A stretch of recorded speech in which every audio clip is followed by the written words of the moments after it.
నందమూరి కళ్యాణ్ రామ్ విజయశాంతి కలిసి నటించిన చిత్రం అర్జున్ సన్ ఆఫ్ వైజయంతి.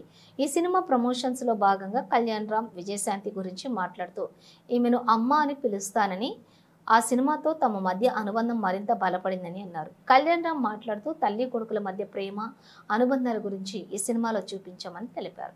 దర్శకుడు ప్రదీప్ ఈ కథ చెప్పినప్పుడు విజయశాంతిని ఆ పాత్రలో ఊహించుకున్నానని ఆయన అన్నారు. కర్తవ్యం సినిమాలోని వైజయంతి పాత్రకు కొడుకు ఉంటే ఎలా ఉంటుందనే ఆలోచనతో ఈ సినిమా కథను రూపొందించామని కళ్యాణ్ రామ్ వెల్లడించారు. విజయశాంతి ఈ సినిమాకు ప్రధాన బలమని, ఆమె పోరాట సన్నివేశాల్లో అద్భుతంగా నటించారని కొనియాడారు. విజయశాంతి మాట్లాడుతూ కళ్యాణ్ రామ్ కొత్త దర్శకులను ప్రోత్సహిస్తారని, ఈ సినిమా విడుదల తర్వాత దర్శకుడు ప్రదీప్ కు మరిన్ని అవకాశాలు వస్తాయని ఆశాభావం వ్యక్తం చేశారు. కళ్యాణ్ రామ్ ఎక్కడ రాజీ పడకుండా ఈ చిత్రంలో నటించారని ఆమె ప్రశంసించారు. రాజకీయాల్లో ఉన్న విజయశాంతి సరిలేరు నీకెవరు సినిమాతో రీ ఎంట్రీ ఇచ్చిన విషయం తెలిసిందే.